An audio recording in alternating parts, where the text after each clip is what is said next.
Hi friends, welcome back to my channel. അപ്പോൾ ഇന്ന് പുതിയൊരു കഥയായിട്ടാണ് വന്നിരിക്കുന്നത്. നമുക്ക് കഥ കേൾക്കാം. കൗസല്യ സുപ്രജാ രാമപൂർവ സന്ധ്യാ പ്രവർത്തത്തെ ഉത്തിഷ്ഠ നരശാർദൂല കർത്തവ്യം ദൈവമാന്തികം. നേരം പുലർന്നു വരുന്നതേ ഉള്ളൂ. അടുത്തുള്ള അമ്പലത്തിൽ നിന്നും സുപ്രഭാതം കേൾക്കുന്നുണ്ട്. ഞാൻ പുതപ്പ് കൊണ്ട് തല ഒന്നുകൂടി മൂടിക്കിടന്നു. അത് കേട്ടില്ലെങ്കിൽ എനിക്കെന്തോ വൈക്ലഭ്യമാണ്. രാവിലെ അമ്പലത്തിലെ പാട്ട് കേട്ട് കോട്ടുവായിട്ട് എഴുന്നേറ്റ് പറമ്പിലെ ചേമ്പിലകളുടെ പുറത്തോട്ട് മൂത്രമൊഴിച്ച് അവറ്റകൾക്ക് ആവശ്യത്തിന് വെള്ളം സപ്ലൈ ചെയ്തിട്ട് തിരിച്ചു വന്ന് അപ്പിയിട്ട് പല്ലും തേച്ച് അയൽപ്പക്കത്തുള്ള രമണി ചേച്ചിയുടെ മുറ്റമടിയും കണ്ട് ഉമ്മ ഇട്ട് തരുന്ന ചായയും കുടിച്ച് ആറ്റിലിറങ്ങി ഒന്ന് നീന്തി തുടിച്ചു കുളിച്ച് ക്ലാസ്സിലേക്ക് പോക്ക്. പോകുന്ന വഴിക്ക് കവലയിലെ ബസ് സ്റ്റോപ്പിനടുത്ത് ബൈക്ക് നിർത്തി ബസ് സ്റ്റോപ്പിൽ ഹാജർ പതിപ്പിച്ച് ഫാത്തിമയെ ഒന്ന് വായി നോക്കി ക്ലാസ്സിലോട്ട് പോകും.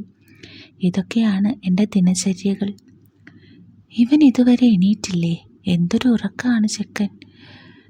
എണീക്ക്, എന്തൊരു ഉറക്കമായത്. അവിടെ എല്ലാവരും എത്തി. റാത്തീബ് നേർച്ച തുടങ്ങാനായി. ഞാൻ എണീറ്റോളാം ഉമ്മ പൊയ്ക്കോ. അത് വേണ്ടല്ലോ മോനെ, ഞാൻ പോയാൽ പിന്നെ നീ നേർച്ചയും കഴിഞ്ഞ് പങ്ക് വാരിയാലേ എത്തുള്ളൂ. എണീറ്റേ നീ. അതും പറഞ്ഞ് ഉമ്മ എൻ്റെ പുതപ്പെടുത്ത് മാറ്റി ലൈറ്റും ഇട്ടു. ഈ ഉമ്മയെ കൊണ്ട് തോറ്റല്ലോ, ഉറക്കവും കളഞ്ഞു. അതിന് പള്ളിയിൽ ഉസ്താദ് വന്നു. ഉസ്താദൊക്കെ എത്തി. നീ അങ്ങോട്ട് ചെല്ല് ഫൈസി. ഇതാണ് എൻ്റെ ഉമ്മ, പേര് മെഹറുന്നിസ. ഇവിടെ അടുത്തൊരു സ്കൂളിൽ സ്കൂൾ ടീച്ചറായിട്ട് ജോലി ചെയ്യുന്നു. ഉമ്മ ദിവസവും രാവിലെ 5 മണിക്കൊക്കെ എഴുന്നേൽക്കുന്ന ആളാണ്. ഇന്ന് ഇത്ര നേരത്തെ തന്നെ എന്നെ വിളിച്ചുണർത്താൻ കാരണം ഒരു പുരാവസ്തു ബലിയാണ്. നല്ല മലയാളത്തിൽ പറഞ്ഞാൽ ഗൃഹപ്രവേശം. ഉമ്മാടെ ആങ്ങളയുടെ മോൻ പുതുതായി ഒരു വീടെടുത്തിരിക്കുന്നു. ഞങ്ങളിപ്പോൾ താമസിക്കുന്നത് വാപ്പാൻ്റെ തറവാട്ടിലാണ്. വാപ്പാക്ക് ഒരു ചേട്ടൻ മാത്രമേ ഉള്ളൂ. സ്വത്ത് ഭാഗം വെച്ചപ്പോൾ തറവാട് വാപ്പാക്ക് കൊടുത്തു. വാപ്പാൻ്റെ ചേട്ടൻ, അതായത് എൻ്റെ വല്യപ്പ, അത്യാവശ്യം നല്ല സെറ്റപ്പിലാണ്.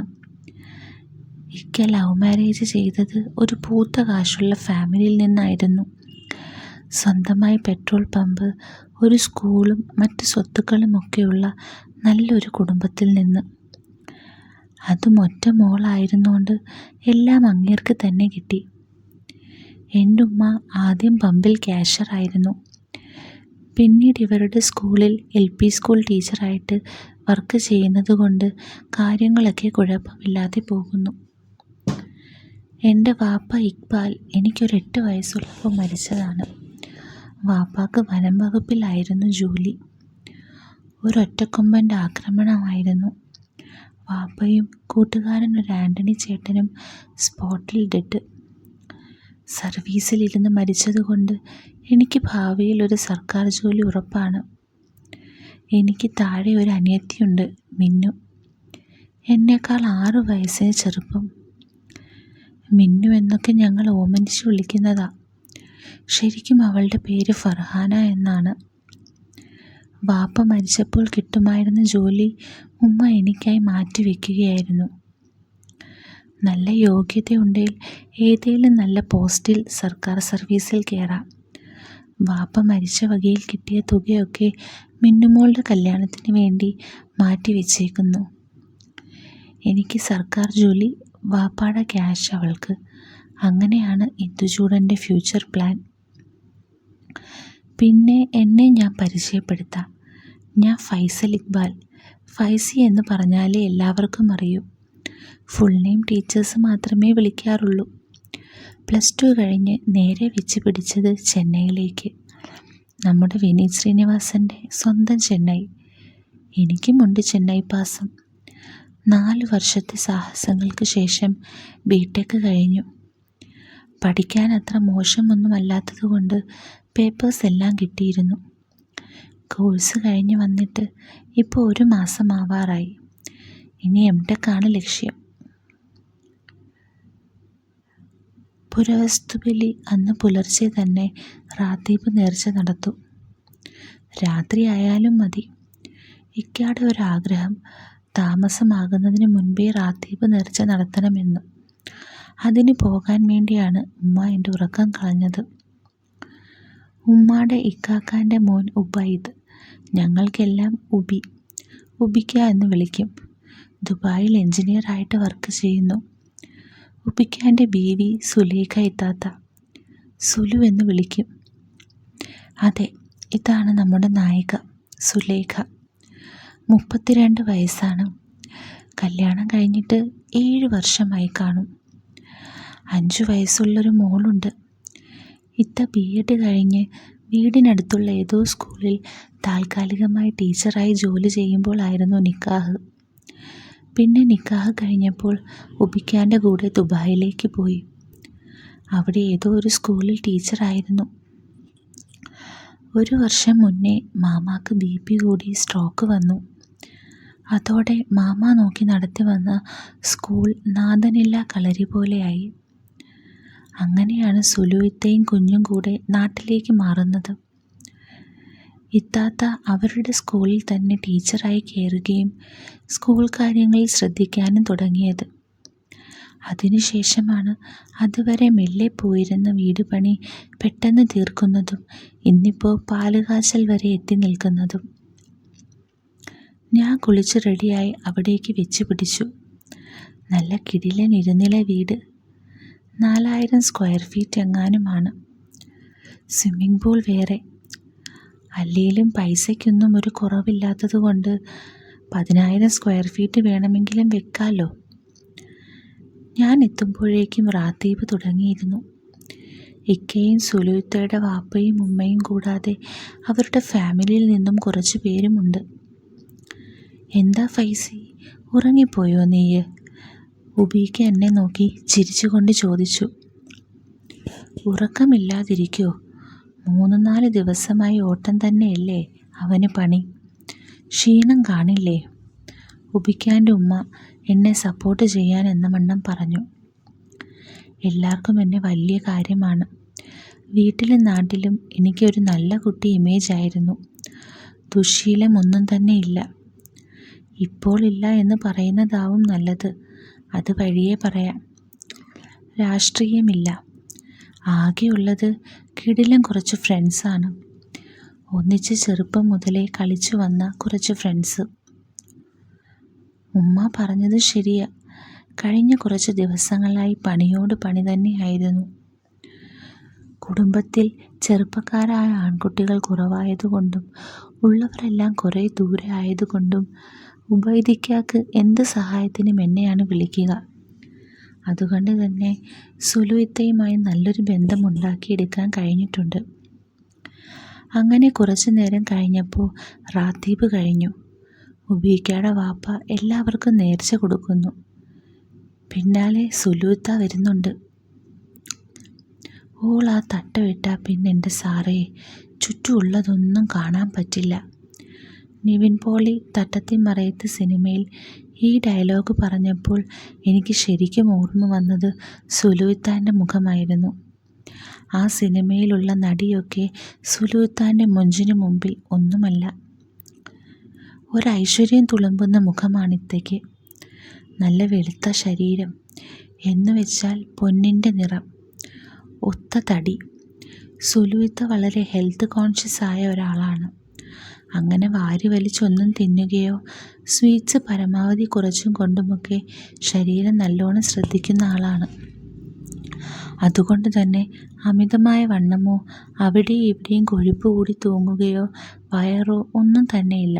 ഒരു പെർഫെക്റ്റ് ബോഡി നല്ല ഫിറ്റാണെങ്കിലും വേണ്ടതിനൊക്കെ അത്യാവശ്യം നല്ല വലിപ്പമുള്ളതായി തോന്നിയിട്ടുണ്ട്. അത്രയും ഫിറ്റായ ബോഡി കാണാൻ തന്നെ ഒരു പ്രത്യേക ഭംഗിയാണ്. പിന്നെ ആവശ്യത്തിന് വണ്ണമുള്ള നല്ല തുടകൾ. ഇടയ്ക്ക് 1-2 തവണ ലെഗിൻസ് ഇട്ടപ്പോൾ ഞാൻ ശ്രദ്ധിച്ചതാണ്. ഒട്ടും ഫാറ്റില്ലാതെ നല്ല ടൈറ്റായി നിൽക്കുന്ന തുടകൾ. ആവറേജ് വലിപ്പത്തിലുള്ള ചന്തിയോളം നീണ്ടു കിടക്കുന്ന കാർക്കൂന്തൽ. ഒരുപാട് മോഡേൺ ഒന്നുമല്ല. ടീച്ചർക്കായതുകൊണ്ടാവും പ്രായത്തിൽ കവിഞ്ഞ പക്വത ഉണ്ടെന്ന് തോന്നിയിട്ടുണ്ട്. ഉമ്മായും പറഞ്ഞു കേട്ടിട്ടുണ്ട്. അല്ലാതെ അത്രയും വലിയൊരു സ്കൂളിൻ്റെ ചുമതല ചുമ്മാ സുലുവിത്തിക്ക് കൊടുക്കില്ലല്ലോ. എല്ലാവർക്കും കൊടുക്കുന്ന കൂട്ടത്തിൽ എൻ്റെ നേരെയും നേർച്ചപ്പങ്ക് വെച്ച് നീട്ടി. ഞാൻ അതിൽ നിന്ന് മധുരം തൊട്ട് കഴിച്ചു. എന്താ ഫൈസി, ഉറക്കപ്പിച്ചിലാണോ ഇപ്പോഴും? അല്ലിത്ത, അതൊക്കെ എപ്പോഴേ മാറി. സുലുവിത്ത എൻ്റെ സൈഡിലുള്ളവർക്ക് നേർച്ച കൊടുക്കുമ്പോഴാണ് ഞാൻ ഇത്തയെ നല്ലോണം ശ്രദ്ധിച്ചത്. കുടമുല്ല ചിരി പരത്തുന്ന ഹൂറി, മൈലാഞ്ചി മൊഞ്ചുള്ള കൈകൾ. അങ്ങനെ വന്നവരോടും അവിടെയുള്ളവരോടും മിണ്ടിയും പറഞ്ഞ സമയം കുറേ പോയി. ഒരുപാട് പേരെ ഒന്നും ക്ഷണിക്കാത്തത് കൊണ്ട് തന്നെ ഉച്ചയ്ക്ക് നേരത്തെ തന്നെ എല്ലാവരും ഭക്ഷണം കഴിച്ചു പിരിഞ്ഞു. പിന്നെ സുലുവിൻ്റെയും ഉബീക്കാൻ്റെയും വാപ്പായും ഉമ്മായും മാത്രമായി. ഉബീക്കാൻ്റെ വീടെടുക്കുന്നതിന് മുമ്പ് തന്നെ വാപ്പായും ഉമ്മായും പഴയ വീട്ടിൽ തന്നെ നിൽക്കുമെന്നും പുതിയ വീട്ടിലേക്ക് വല്ലപ്പോഴും ഒക്കെ വരുമെന്ന് പറഞ്ഞിരുന്നു. മൂപ്പർക്ക് പഴയ വീടിനോടുള്ള ഒരു അറ്റാച്ച്മെൻറ്റ് കൊണ്ടായിരിക്കും. അതുകൊണ്ട് ഉബീക്ക തിരിച്ച് ദുബായിലേക്ക് പോയിക്കഴിഞ്ഞാൽ സുലുത്താത്താടെ ഉമ്മ ഇവിടെ നിൽക്കുമെന്നാണ് പറഞ്ഞത്. അങ്ങനെ കുറച്ച് ദിവസങ്ങൾ കഴിഞ്ഞപ്പോൾ ഉബീക്ക തിരിച്ച് ദുബായിലേക്ക് പോയി. ഇനിയാണ് ശരിക്കും കഥ തുടങ്ങുന്നത്. സുലുത്താൻ്റെ ഉമ്മ ഇത്തയുടെയും കുഞ്ഞിൻ്റെയും കൂടെ നിൽക്കാൻ വേണ്ടി വീട്ടിലേക്ക് വരികയും ചെയ്തു. സുലുത്താടെ ഉമ്മയുടെ പേര് സുഹറ ബീവി എന്നാണ്. ഞാൻ ആൻറ്റി എന്നാണ് വിളിക്കാറുള്ളത്.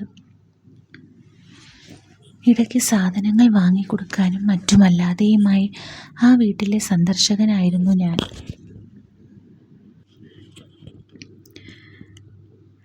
ആൻറ്റി ഉള്ളതുകൊണ്ട് തന്നെ എനിക്ക് അവിടെ പോകുന്നതിന് മറ്റ് തടസ്സങ്ങളൊന്നും തന്നെ ഇല്ലായിരുന്നു. പിന്നെ ഞാൻ മുന്നേ പറഞ്ഞല്ലോ, ഒരു നല്ല കുട്ടി എന്ന ഇമേജ് ഉള്ളതുകൊണ്ട് ഇപ്പോൾ ഉബൈക്കാൻ്റെ വീട്ടിലായാലും എനിക്ക് നല്ല സ്വാതന്ത്ര്യമുണ്ട്. അങ്ങനെ മഴ തിമിർത്തു പെയ്യുന്ന ഒരു ഞായറാഴ്ച സിനിമയും കണ്ടിരിക്കുകയായിരുന്നു ഞാൻ. അപ്പോഴാണ് സുലുത്താടെ കോൾ. ഫൈസി, നീ എന്തേലും പണിയിലാണോ മോനെ? ഇല്ലിത്ത, ഞാനിവിടെ ചുമ്മാ കിടക്കുക. എടാ, മോൾ ചെറുതായി ഒന്ന് വീണു. അവളെ ഒന്ന് ഹോസ്പിറ്റലിൽ കൊണ്ടുപോകണം. മഴ ആയതുകൊണ്ട് കാർ എടുക്കാൻ ചെറിയൊരു പേടി. നിനക്കൊന്ന് കാറെടുത്ത് അവിടം വരെ വരാൻ പറ്റുമോ? പിന്നെന്താ ഇത്ത, ഞാൻ ആ ഡ്രസ്സ് മാറ്റിയിട്ട് വരാം. ശരി മോനെ. ഞാൻ പെട്ടെന്ന് തന്നെ ഡ്രസ്സും മാറ്റി റെഡിയായി ഉബീക്കാൻ്റെ വീട്ടിലേക്ക് പോയി. ഞാനും വരണോ മോളെ? ആൻറ്റി ചോദിച്ചു. വേണ്ട ഉമ്മ, ഫൈസി ഉണ്ടല്ലോ, ഞങ്ങൾ രണ്ടുപേരും മതി. ഞങ്ങൾ വേഗം പോയിട്ട് വന്നോളാം. വീട്ടിൽ നിന്ന് 10-12 കിലോമീറ്റർ ഉണ്ട് ഹോസ്പിറ്റലിലേക്ക്. കുറച്ച് സമയം കൊണ്ട് ഞങ്ങൾ ഹോസ്പിറ്റലിലെത്തി. ഇറങ്ങുന്ന തിരക്കിനിടയിൽ കുടയെടുക്കാൻ മറന്നിരുന്നു. മഴ തിമിർത്തു പെയ്യുന്നത് കൊണ്ട് പാർക്കിംഗ് ഏരിയയിൽ നിന്ന് പുറത്തേക്ക് ഇറങ്ങാൻ പറ്റിയില്ല.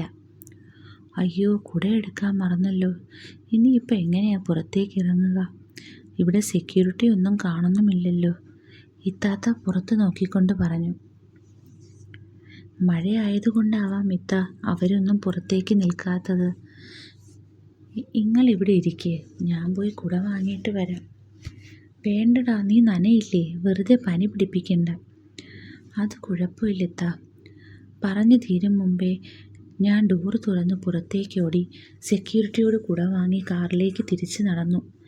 നല്ല മഴയായതുകൊണ്ട് നല്ലവണ്ണം നനഞ്ഞിരുന്നു. താത്ത കുട. എടാ, നീ എന്ത് പരിപാടിയാണ് കാണിച്ചത്? നല്ല മഴയല്ലേ, നനഞ്ഞിട്ട് പനി പിടിച്ചാലോ? ഇല്ല, ഞാൻ മഴയത്തൊക്കെ കളിക്കാൻ പോകുന്നതല്ലേ, അങ്ങനെയൊന്നും പനി പിടിക്കില്ല.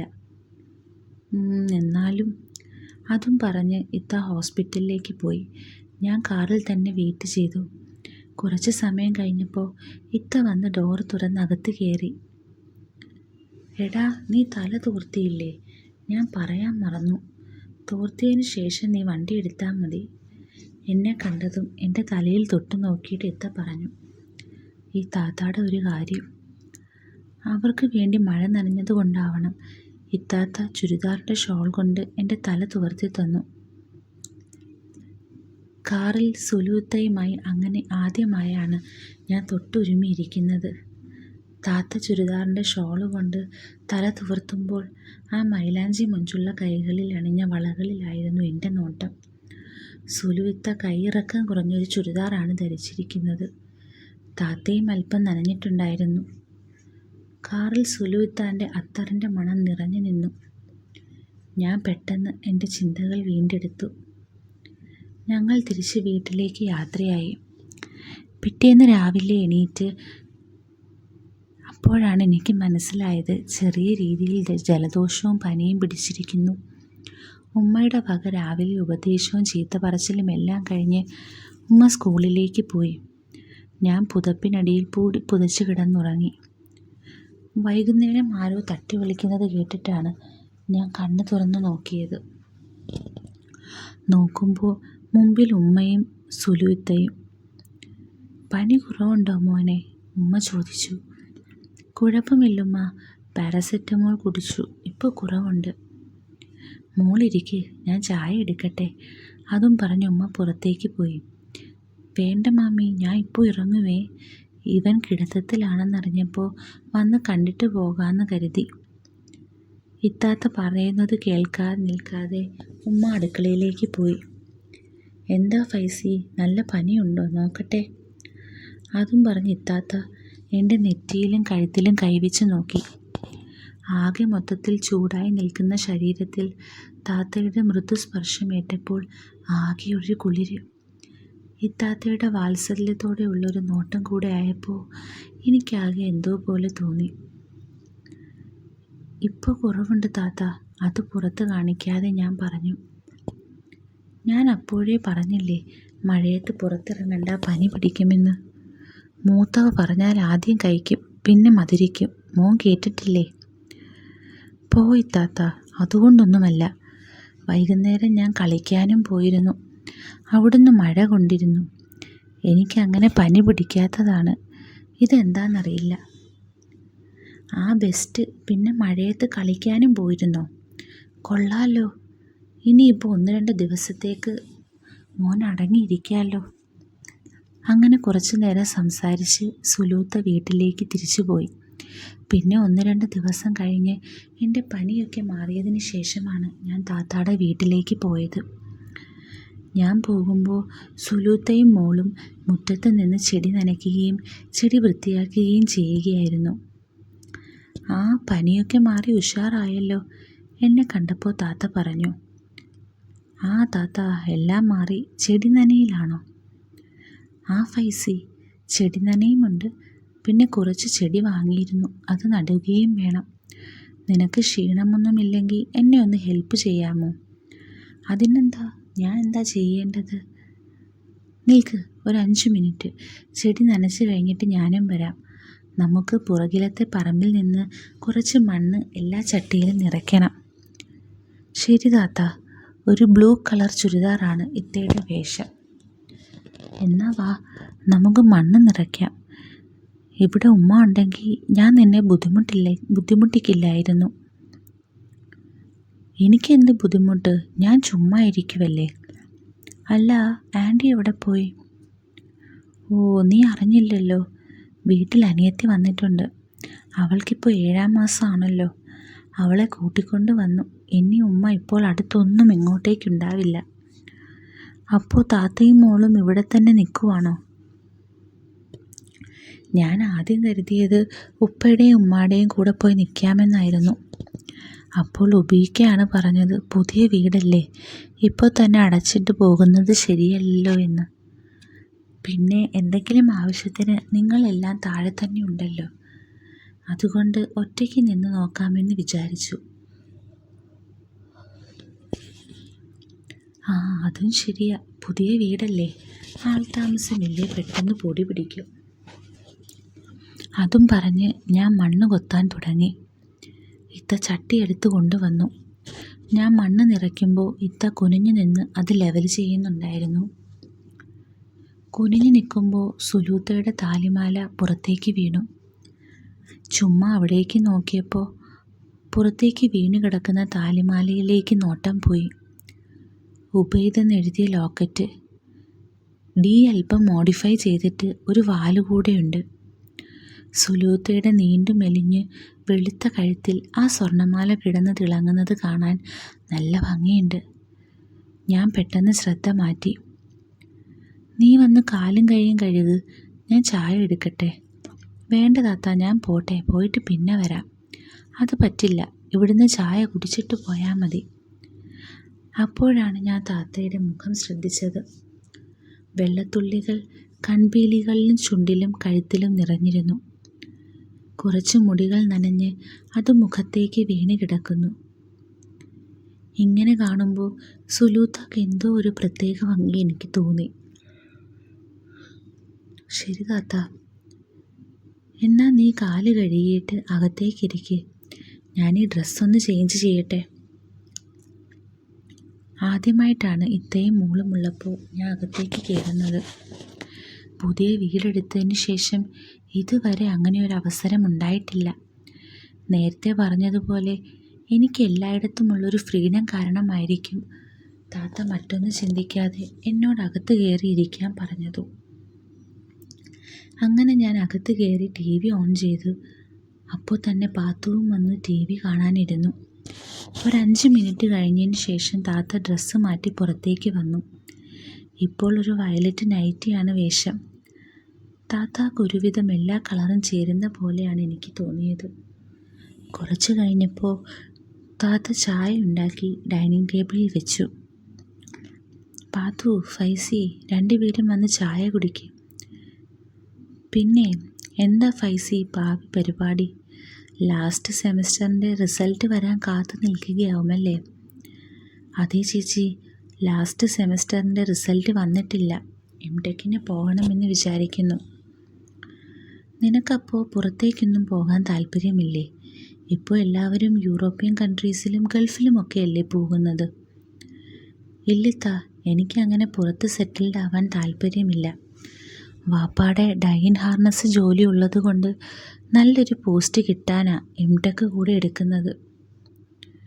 ഒരു ജോലി കിട്ടിയിട്ട് നാട്ടിൽ തന്നെ ജോലിയുള്ളൊരു കുട്ടിയെ കണ്ടുപിടിച്ച് കല്യാണം കഴിക്കുന്നതാണ് നല്ലത്.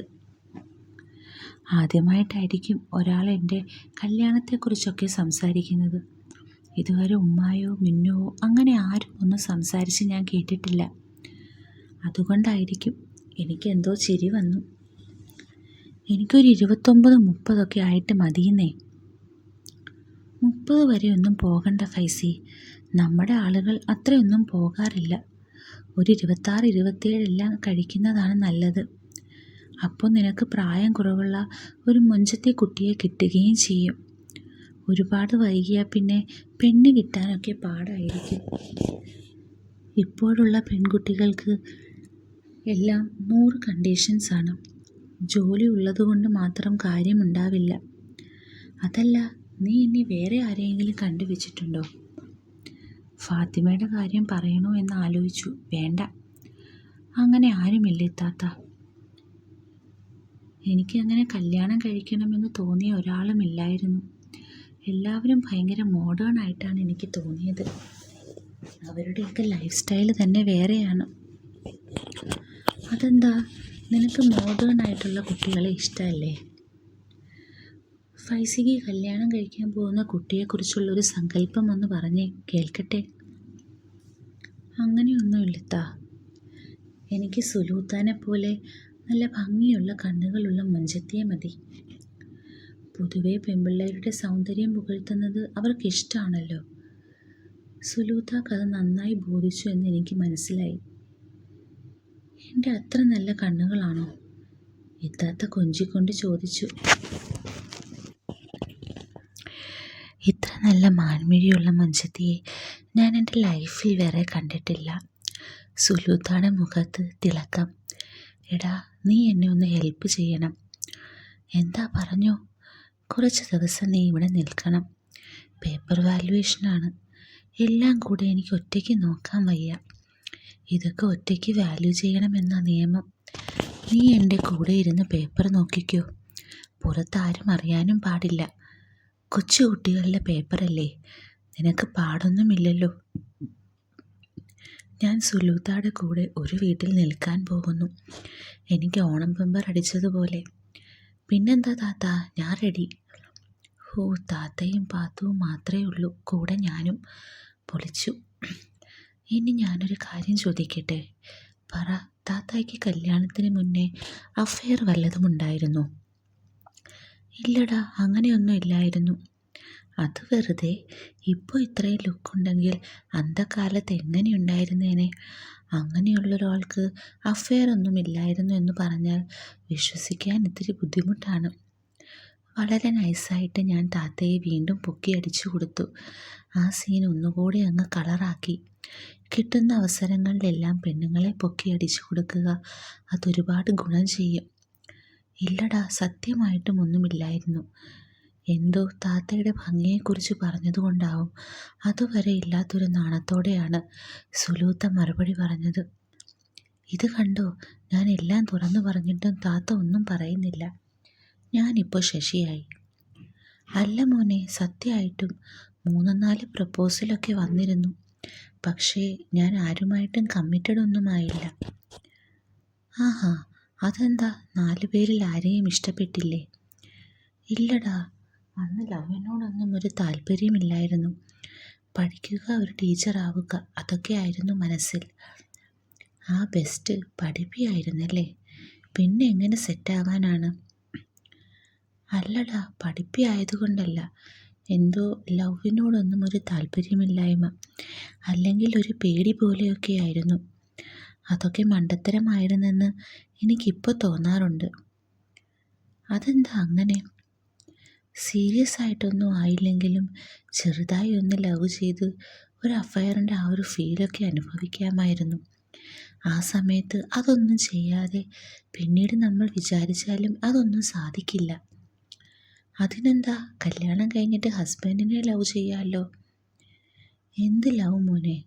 അത് ഇത് റേ, അത് മോൻ്റെ കല്യാണം കഴിയുമ്പോൾ മനസ്സിലാവും. അതിനൊക്കെ ഒരുപാട് സമയമില്ലേ ഇത്ത?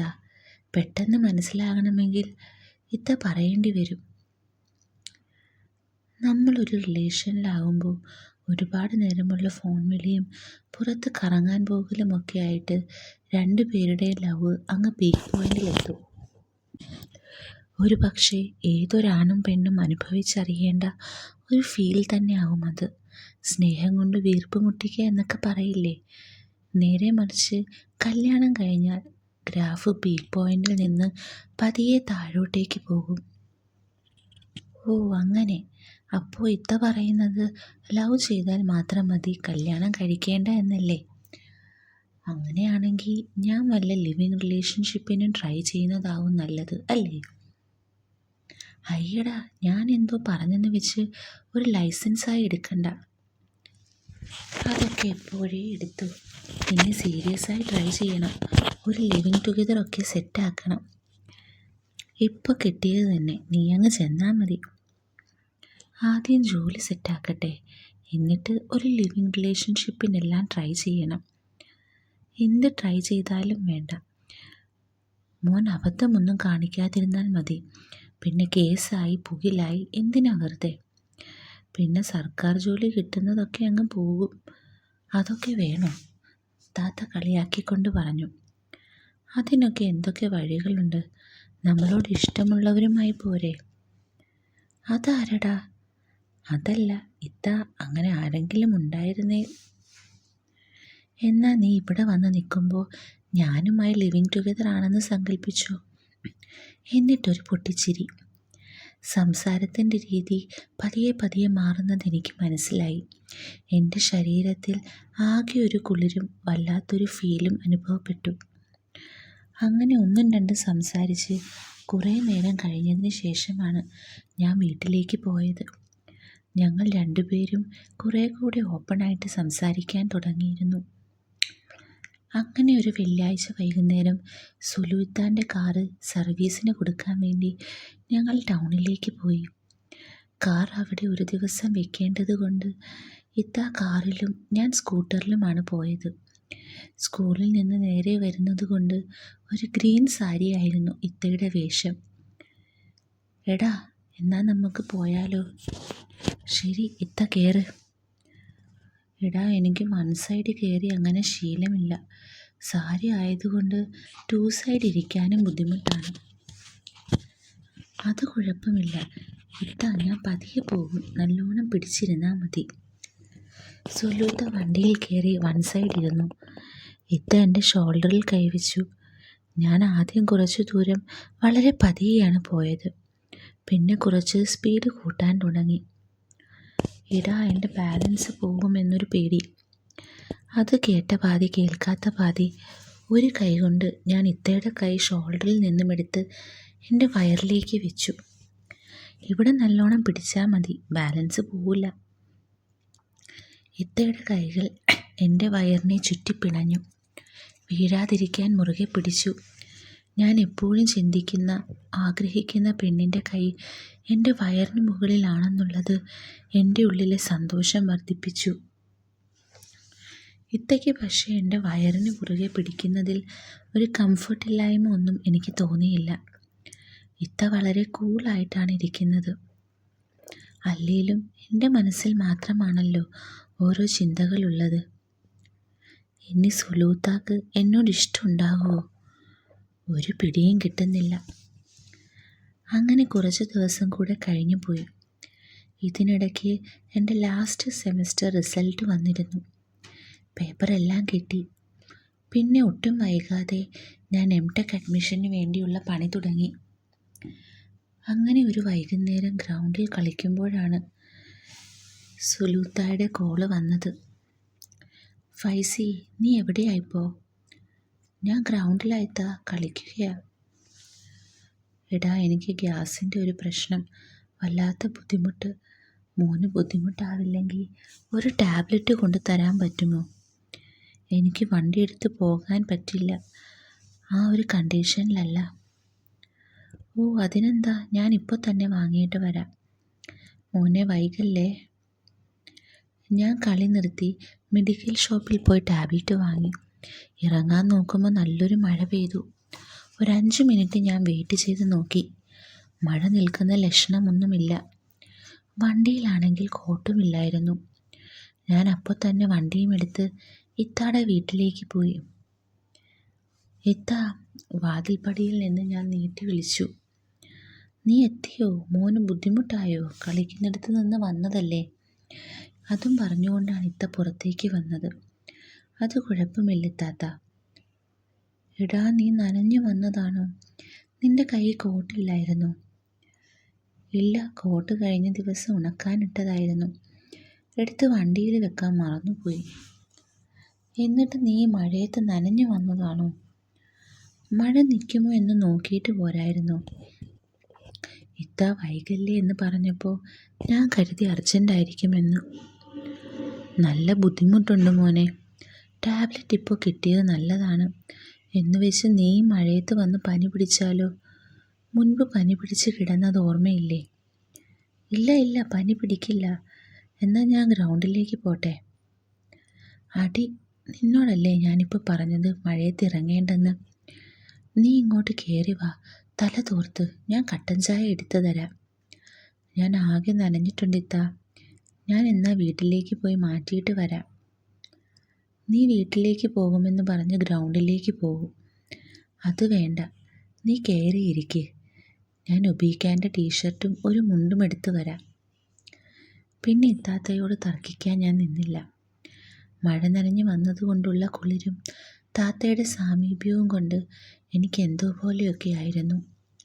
സുലൂത്തായിട്ട് അടുത്തിടപഴകാൻ കിട്ടുന്ന ഒരു ചാൻസും വെറുതെ കളയേണ്ട എന്നെനിക്ക് തോന്നി. ഇത്ത അകത്ത് പോയി ഒരു മുണ്ടും ടീഷർട്ടും തോർത്തും കൊണ്ടുവന്നു. നീ ആ ബാത്റൂമിലേക്ക് കയറി തലയെല്ലാം തോർത്തി ഡ്രസ്സ് ചേഞ്ച് ചെയ്യും. ഞാൻ ഈ ടാബ്ലറ്റ് കഴിക്കട്ടെ, എന്നിട്ട് നിനക്ക് ചായ എടുക്കാം. സുലൂത്ത, സുഖമില്ലാതെ ചായയൊന്നും വേണ്ട. സുലൂത്ത ടാബ്ലറ്റ് കഴിച്ച് കിടന്നു. നീ ആദ്യം ഡ്രസ്സ് മാറ്റിയിട്ട് വാ. ഞാൻ ബാത്റൂമിലേക്ക് കയറി നനഞ്ഞ എൻ്റെ ഡ്രസ്സ് അഴിച്ചു. പുറത്ത് കോരിച്ചൊഴിയുന്ന മഴ. ഞാൻ ഇത്താത്തയുടെ വീട്ടിൽ ബാത്റൂമിൽ നിൽക്കുന്നു. വീട്ടിൽ സുലൂത്തായും മോളും മാത്രം. ഇതൊക്കെ ആലോചിച്ചപ്പോഴേക്കും എനിക്ക് ത്രില്ലായി തുടങ്ങി. സുലൂത്ത എനിക്ക് ജീവനാണ്.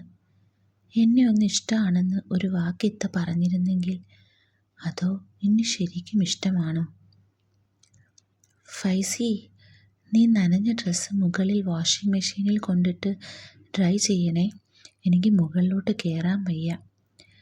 പുറത്തു നിന്ന് സുലൂത്തയുടെ ശബ്ദം കേട്ടപ്പോഴാണ് എനിക്ക് പരിസരബോധം വന്നത്. അപ്പോൾ തന്നെ ഡ്രസ്സ് ചേഞ്ച് ചെയ്തു. മുണ്ടായതുകൊണ്ട് തന്നെ ഞാൻ ഷോർട്സ് അഴിച്ചില്ലായിരുന്നു. നനഞ്ഞ ഷോർട്സിന് മേൽ മുണ്ടും ടീഷർട്ടും ഇട്ട് ഞാൻ പുറത്തേക്ക് ഇറങ്ങി. ഇത്ത ടാബ്ലറ്റ് കഴിച്ചോ? ആ, കഴിച്ച്. നീ അത് മുകളിൽ ഡ്രയറിലിട്ടിട്ട് വാ, നമുക്ക് ചായ കുടിക്കാം. അതും പറഞ്ഞിത്ത എൻ്റെ കൈകളിലേക്ക് നോക്കി. അല്ല, നീ എന്താ നനഞ്ഞ ഇന്നർ തന്നെയാണോ ഇപ്പോഴും ഇട്ടത്? അതും കൂടി ഡ്രയറിലിടണ്ടേ? അത് വേണ്ട ഇത്ത, മുണ്ടല്ലേ ഉടുത്തത്, അതവിടെ നിന്നോട്ടെ. വേഗം വാ, ചായ തണുത്ത് പോകുമേ. നീ എന്താ പിന്നെ മുകളിൽ കയറിയേ? അത് പിന്നെ ഇത്തയുടെ ഡ്രസ്സ് ഡ്രയറിലുണ്ടായിരുന്നു. ഞാനതെടുത്ത് അയയിലിട്ടതായിരുന്നു. അല്ലോ എടാ, ഞാനത് മറന്നു.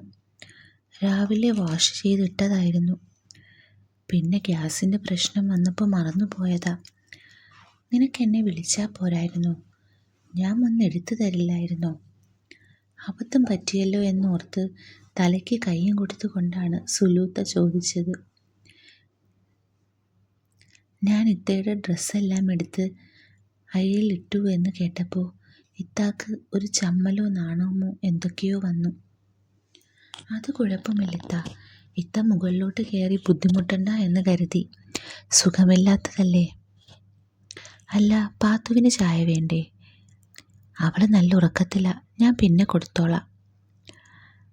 ആ, നല്ല മഴയല്ലേ, ഉറങ്ങിക്കോട്ടെ. പാത്തു ഉറങ്ങുകയാണെന്ന് കേട്ടപ്പോൾ ഉണ്ടായ എൻ്റെ സന്തോഷം പുറത്ത് കാണിക്കാതെ ഞാൻ പറഞ്ഞു, ഡാ, നീ തല ശരിക്കും തോർത്തിയില്ല, വെള്ളം ഒലിക്കുന്നുണ്ടല്ലോ. അതും പറഞ്ഞ് ഇത്ത എൻ്റെ തലയിൽ തൊട്ടു നോക്കി. തോർത്തിയതാണല്ലോ. എങ്ങനെയാണോ നീ തല തോർത്താറ്? ബെസ്റ്റ്. അതും പറഞ്ഞ് സുലൂത്ത അകത്തു പോയി ഒരു തോർത്തെടുത്തുകൊണ്ട് വന്നു. നീ പാത്തുവിനേക്കാൾ കഷ്ടമാണല്ലോ ഫൈസിയെ. ഒരു തല പോലും നല്ലോണം തോർത്താൽ പറ്റില്ല എന്ന് വെച്ചാൽ നീ ചായ കുടി, ഞാൻ തോർത്തിത്തരാം. അതും പറഞ്ഞ് സുലൂത്ത എൻ്റെ തല തോർത്താൻ തുടങ്ങി. പാത്തു ഉറങ്ങുന്നു. താത്ത എൻ്റെ അടുത്ത് നിന്ന് തല തോർത്തുന്നു. ഇങ്ങനെ ഒരു അവസരം വിട്ടുകളയാൻ എനിക്ക് തോന്നിയില്ല. ഞാൻ തല ഉയർത്തി സുലൂത്തയെ നോക്കി. ഇത്ത തോർത്തൽ നിർത്തി എന്നെ നോക്കി. ഇത്തയുടെ കണ്ണിൽ തെളിയുന്നത് വാത്സല്യമാണോ അതോ സ്നേഹമാണോ എന്ന് എനിക്കറിയില്ല. നീ തല താഴ്ത്തിക്ക്, തോർത്തി കഴിഞ്ഞില്ല. അത് മതി ഇത്ത. അതും പറഞ്ഞ് ഞാൻ സുലൂത്തയുടെ കൈ പിടിച്ചു. അതുപോരല്ലോ, അന്ന് എൻ്റെ കൂടെ വന്ന് മോന് പനി പിടിച്ചതല്ലേ. ഇന്നെനിക്ക് ടാബ്ലറ്റ് വാങ്ങി മോന് പിന്നെയും പനി പിടിക്കരുത്. അതും പറഞ്ഞ് സുലൂത്ത തലതോർത്തൽ തുടർന്നു. ഞാൻ വീണ്ടും തലയുയർത്തി ഇത്തയെ നോക്കി. ഓ, അപ്പോൾ ഇത്തയ്ക്ക് ഹെൽപ്പ് ചെയ്ത് എനിക്ക് അസുഖം വരേണ്ടെന്ന് വെച്ചിട്ടാണല്ലേ, അല്ലാതെ സ്നേഹമുണ്ടായിട്ടല്ല. ഫൈസിയോട് എനിക്ക് സ്നേഹമില്ലാതെ എന്താ? നീ കിന്നാരം പറയാതെ അവിടെ അടങ്ങിയിരി. സ്നേഹമുണ്ടോ ശരിക്കും? കഴിഞ്ഞു. ഇനി മോൻ സ്വസ്ഥമായി ചായ കുടിച്ചോ? ചോദിച്ചതിന് മറുപടി പറയിത്ത. എൻ്റെ സ്നേഹമുണ്ടോ എന്ന ചോദ്യത്തിൽ നിന്ന് നൈസായി ഒഴിഞ്ഞു മാറി പോകാൻ നോക്കിയ സുലൂത്തയുടെ കൈ പിടിച്ച് ഞാൻ ചോദിച്ചു, ഈ ചെക്കൻ്റെ ഒരു കാര്യം, മോനോട് സ്നേഹമില്ലാതെ ഇരിക്കുമോ എനിക്ക്? അതും പറഞ്ഞ് എൻ്റെ 2 കവിളുകളും ഇത്ത ചേർത്ത് പിടിച്ചു. അപ്പോൾ ഇത് നിങ്ങൾക്ക് ഇഷ്ടപ്പെട്ടെങ്കിൽ ഈ വീഡിയോയ്ക്ക് ലൈക്കും കമൻറ്റും ചെയ്യണം. അപ്പോൾ ഈ വീഡിയോയ്ക്ക് നല്ല റീച്ച് ഉണ്ടെങ്കിൽ മാത്രമേ ഞാനിതിൻ്റെ സെക്കൻഡ് പാർട്ട് ഇടുകയുള്ളൂ. വേറൊന്നും കൊണ്ടല്ല, അല്ലെങ്കിൽ ഞാൻ എടുക്കുന്ന എഫേർട്ടിന് ഒരു ഗുണമില്ലാത്ത പോലെ ആയിപ്പോകുന്നു. അപ്പം എല്ലാവർക്കും good night. With love, Aleena Ancy.